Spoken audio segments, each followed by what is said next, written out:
ষড়যন্ত্র চলতেছে, এজন্য সতর্কতামূলক সূরা ওয়াকিয়ার আলোচনা শেষ।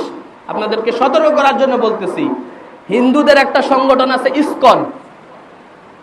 এই সংগঠনটা, এদের মূল টার্গেট হচ্ছে মুসলমান মেয়েদেরকে নষ্ট করা।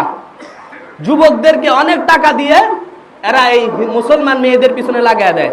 প্রথমে মেসেজ দেয় যে তোমার হাতে আমি, তোমার নামাজ আমার ভালো লাগে, আমি মুসলমান হতে চাই, আমাকে কি করতে হবে। এভাবে মুসলমান মেয়েদেরকে নিজেদের প্রেমের ফাঁদে ফেলে এদেরকে নষ্ট করে।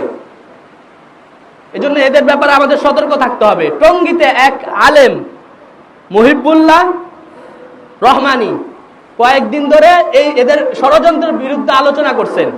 এরা ওনাকে চিঠি দিছে যে আপনি এই ব্যাপারে আলোচনা করবেন না, ইসকন। এরা ওনাকে চিঠি দিছে, উনি ওই চিঠির তোয়াক্কা করেন নাই। চিঠির মধ্যে ওনার ছবি এঁকে গলা কেটে ওই ছবি পাঠাইছে ওনার কাছে। পরপর 5 দিন ওনার কাছে ছবি দিছে, চিঠি দিছে চিঠির মাধ্যমে। এবং ওনাকে যে এভাবে হত্যা করা হবে এটাও একবার চিঠির মধ্যে এঁকে দিছে। পরে উনি যেহেতু তাদের এই কথা শুনে না, তাদের এই হুমকি ধুমকির তোয়াক্কা করে নাই, তাকে কিডন্যাপ করে নিয়ে গেছে।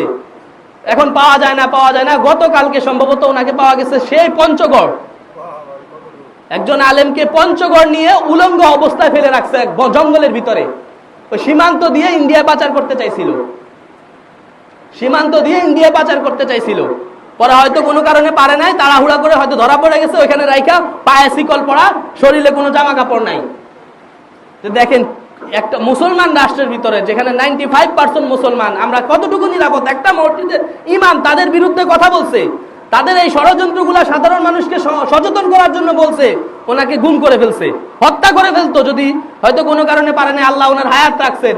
এই গতকালকের ঘটনা, এই যে আমাদের গাজীপুরে 13 বছরের এক মেয়েকে 3 দিন লাগাতার ঘরের মধ্যে আটকে রেখে নির্যাতন করছে, ধর্ষণ করছে। এজন্য আমরা সতর্ক হই। মুসলমানদের, মুশরিকরা কখনো মুসলমানদের বন্ধু হইতে পারে না। আল্লাহ তাআলা বলেন মুসলমানদের বন্ধু কখনো কোনো মুশরিক, কোন ইহুদি নাসারা মুসলমানের বন্ধু হইতে পারে না। এরা বিভিন্নভাবে মুসলমানদের জন্য বাংলাদেশে ষড়যন্ত্র করতেছে। আমার সন্তান কোথায় যায়, কার সাথে সম্পর্ক রাখে, কার সাথে যোগাযোগ করে, এটা আমাদের খবর রাখতে হবে, খেয়াল রাখতে হবে। এদের হাতের মধ্যে একটা লাল ফিতা থাকে, এটা হচ্ছে ইসকনের সদস্য হওয়ার আলামত। এই মহিলা আমাদের মেয়েদেরকে নষ্ট করার জন্য আল্লাহ তাআলা আমাদের সবাইকে সতর্ক থাকার তৌফিক দান করুন। এবং এই হিন্দুত্ববাদী সন্ত্রাসী ইসকন থেকে আল্লাহ তাআলা আমাদেরকে হেফাজত করুন। এবং সরকারের কাছে আমাদের দাবি, এদেরকে সরকারিভাবে নিষিদ্ধ করে দেওয়া হোক। এদের কোনো কার্যক্রম যেন বাংলাদেশে চলতে না পারে। আল্লাহ তাআলা আমাদের সবাইকে হেফাজত করুন। যারা আমরা সুন্নত পড়ি না, সুন্নত পড়ে নিই।